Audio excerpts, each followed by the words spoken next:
Bahkan mohon maaf, suatu saat nanti jenengan bisa jadi Allah perlihatkan surga dan neraka, diperlihatkan.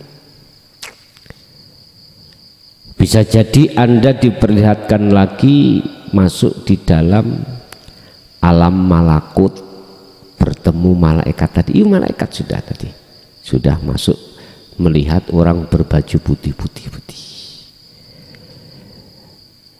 Diperlihatkan juga di alam Jabarut, mungkin ketemu iblis, ketemu jin, atau alam-alam barzah yang tertutup. Bisa jadi semua ini Bapak adalah makom mukasyafah. Dikatakan makom mukasyafah, makom terhijab, terkuatnya gaib makhluk yang tadinya tidak tahu akhirnya tahu. Ini semuanya adalah proses perjalanan panjenengan.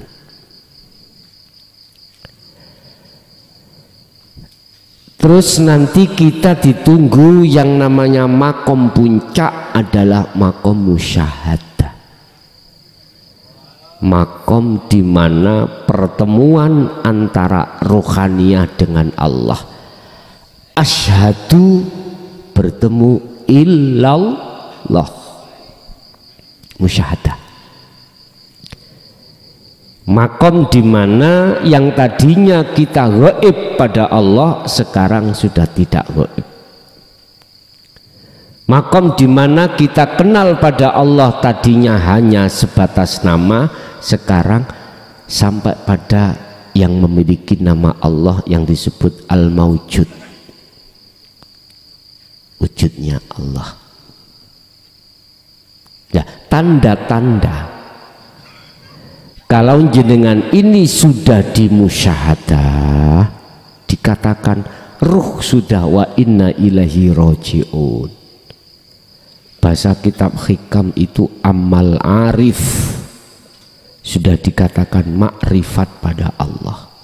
Tandanya adalah kalau ketika saat jenengan iki posisi kholwat khusus tadi ya, jenengan akan dimasukkan satu alam yang tidak ada siapa-siapa, terang benderang, benter, cahayanya Anda tidak tahu sumbernya dari mana, pokoknya pewadang, pewenak, ning ati mesti seneng.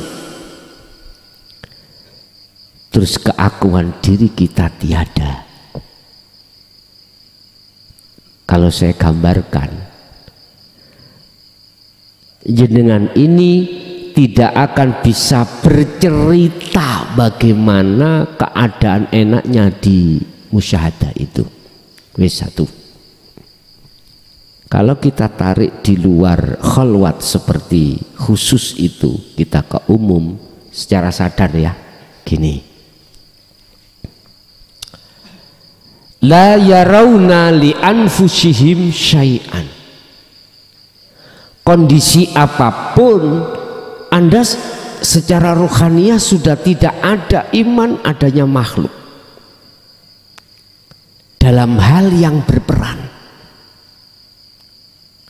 La yarawna, mereka itu tidak melihat li anfusihim maring awake mereka syai'an babar belas. Artinya kita sudah lepas pengakuan diri, sudah tiada. Balik yusyahid annal fa'ila huwallahu ta'ala. Dalam hatimu hanya pengakuan Allah yang segala-galanya. Ini dalam kondisi jenengan secara jasmani sadar di alam muhadharah ini. Inilah yang ku maksud gila tadi. Ini sadar ya. Saya katakan gila karena tresnani jenengan, cintani jenengan sudah tidak terhadap apapun. iman jenengan sudah tidak terhadap apapun kecuali hanya pada Allah. Saya tidak bertanya terhadap jenengan pengalaman rohania itu apakah pada saat di mukasyafah tadi keakuan sampean sudah tiada atau tidak. Saya tidak tanya karena saya menjaga rahasia jenengan. Yang jelas ketika saat jenengan sholat tadi, manakala keakuan Anda sudah tiada, yang ada cuman rasa nikmat tatmainnul qulub, tidak bisa bercerita atau menceritakan, maka itulah alam musyahadah. Ingat, di dalam ruh itu ada imanul haq. Apa imanul haq? Kanjeng Nabi sampun dawuh, iman yang benar adalah ihsan. Sudah ihsan. Iman yang ihsan, iman yang sudah ihsan, yang sudah bagus, sudah benar, gambarannya antakbudallaha ka'annaka taroh. Ketika kau menyembah, ketika kau beraktivitas, hatimu seakan-akan bisa melihat Allah. Kalau wa ilam taroh, manakala kau tidak dikatakan bisa melihat Allah, maka hatimu merasa seakan-akan selalu lihat Allah. Itu gambarannya ihsan seperti itu. Ternyata jenengan mengasah sirul asr di su'aul basiroh, itulah ihsan. Jelas?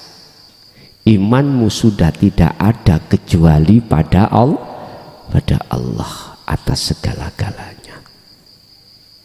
Nah, jikalau di dalam diri keakuan jenengan masih muncul pada saat di mukasyafah, ketemu ini ketemu itu, maka itu belum di musyahadah. Anda masih di muraqabah. Apa muraqabah? Jadi jenengan sudah yakin semua yang memperjalankan itu Allah, tapi kita merasa kita diperjalankan. Berarti ada yang memperjalankan, ada yang di jalan, ada dua tuh Pak ya. Itu muraqabah, dan ini prosesnya memang. Nanti akan masuklah pada wilayah ainul basyirah, bertemu Allah. Dikatakan bertemu Allah, kefanaan diri, la ibsyarun wa mubasyarun wa basyarun. Jadi yang si salik, yang suluk itu sudah tidak ada, yang menghadap tidak ada, yang dihadap juga tidak ada, yang mata untuk menghadap itu sudah tidak ada, fana. Akhirnya yang ada bahasa surat Toha Allah katakan, inilah maksudnya innani anallah la ilaha illa ana, sesungguhnya aku adalah Allah dan tidak ada Tuhan yang wajib disembah kecuali aku. Fa'budni, sembahlah aku. Salik kan nggak ada, Allah kan nggak ada nama, ya nggak ada. Aku jadinya aku. Aqimis sholah lidzikri, tegakkan penyembahanmu, bahasa syariat tegakkanlah sholat lidzikri, semata-mata supaya ingat padaku. Berarti sholat kalau nggak ingat sholat bukan dikatakan sholat. Paham? Sholat manakala hati tidak bertemu Allah, mohon maaf, secara sudut pandang hakikat belum dikatakan sholat. Miturut surat Toha tadi. Oleh sebab itu penegasan ayat untuk menyampaikan innani anallah tertuang di dalam surat Al-Anbiya 25 tadi. Wa ma arsalna min qablika Muhammad, wa ma arsalna min qablika mir rasulin illa nuhi ilaihi annahu la ilaha illa ana fa'budun. Muhammad, sampaikan keterangan tentang la ilaha illa ana. sampaikan. Niki puncak Pak, puncak wahyune Rasulullah dari Allah ya ini. La ilaha illa ana. Tapi sebelumnya kan ada tahapan la ilaha illallah, zikirnya jahri, la ilaha illa huwa, zikirnya sirri, la ilaha illa anta, zikirnya sirul asrar, la ilaha illa ana, zikirnya fana'ud zikri. Udah lengkap. Barulah di sini akan paham proses perjalanan bahwasanya kita itu telah kehancuran semua selain Allah. Dan itu betul karena Allah memproses tahap demi tahap terhadap jenengan.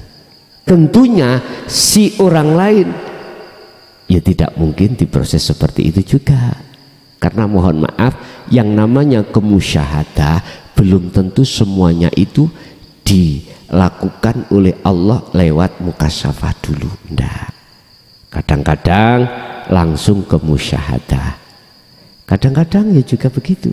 Istilah bahasa muhadharah umum, kadang-kadang orang itu di dunia ini mohon maaf terbagi menjadi beberapa bagian. Ada yang kaya, ada yang miskin, ada yang macam-macam, corak-coraknya macam-macam. Allah menempatkan itu, Allah tidak melihatnya itu. Innallaha la yanduru ila suwarikum. Allah tidak melihat status zahiriyah itu, walaupun Allah sendiri yang meletakkan. Walakinnallaha yanduru fi qulubikum. Allah hanya melihat bagaimana hatimu. Jatuhnya iman pada Allah ataukah jatuhnya iman selain Allah. Injih. Monggo wonten melih, monggo.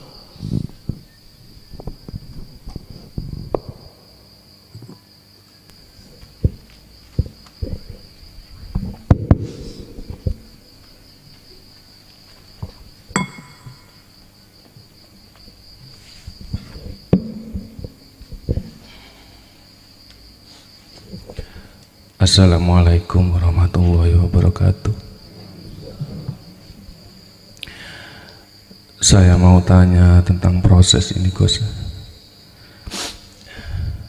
Apa yang harus dilakukan untuk menjaga rasa rindu, benar-benar terobati rindu itu? Ketika seseorang kedatangan kerinduan yang begitu kuat kepadanya,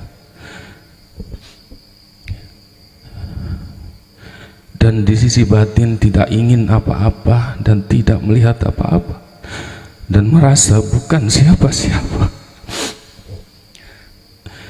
tapi secara dohir atau akal masih bingung mau dibawa kemana rasa rindu ini supaya terobati. Terima kasih. Wassalamualaikum warahmatullahi wabarakatuh. Waalaikumsalam warahmatullahi wabarakatuh. Alladzina yadhkurunallaha qiyaman wa qu'udan wa ala junubihim. Cara yang efektif miturut Al-Quran ketika seseorang itu membawa beban kasmaran pada Allah, membawa rasa rindu untuk bertemu Allah, sebagai Rasul dan pengikut-pengikut setia Rasul, alladzina wong akeh yadhkuruna kang podo iling sopo alladzina Allaha ing Allah, qiyaman baik dalam keadaan berdiri, wa qu'udan dan keadaan duduk, wa ala junubihim dan keadaan mereka berbaring. Artinya apa? Kita beraktivitas di dunia ini, Pak, terkadang dengan berdiri,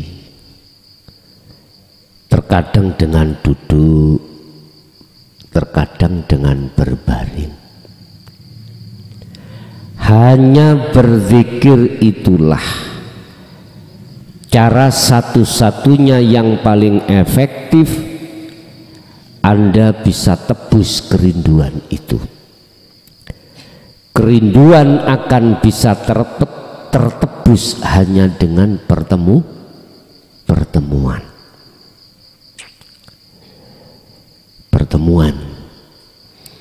Kerinduan itu akan terbayar, kasmaran itu akan terbayar hanya dengan cara pertemuan. Lah, pertemuan miturut satu pandangan adalah dua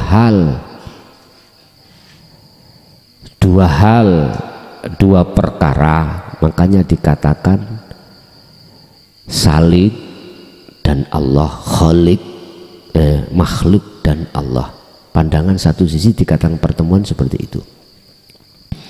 Kalau sudah bertemu, di situ tidak ada perbedaan di antara keduanya. La farqa bainahuma.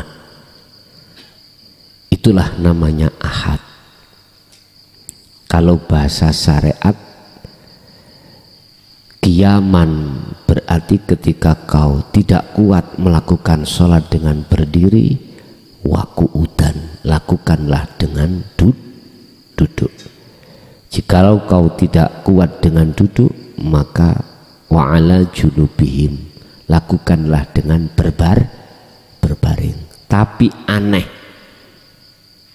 ayatnya sudah ngomong yadhkurunallaha, tapi baik berdiri, duduk, berbaring, hati tidak bisa dikatakan bertemu, tidak dikatakan ingat pada Allah, malah ingat pada sakiti.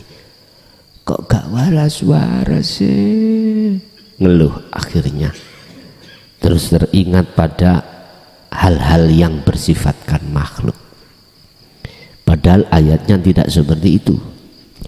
Yadhkuruna, setelah itu Allah.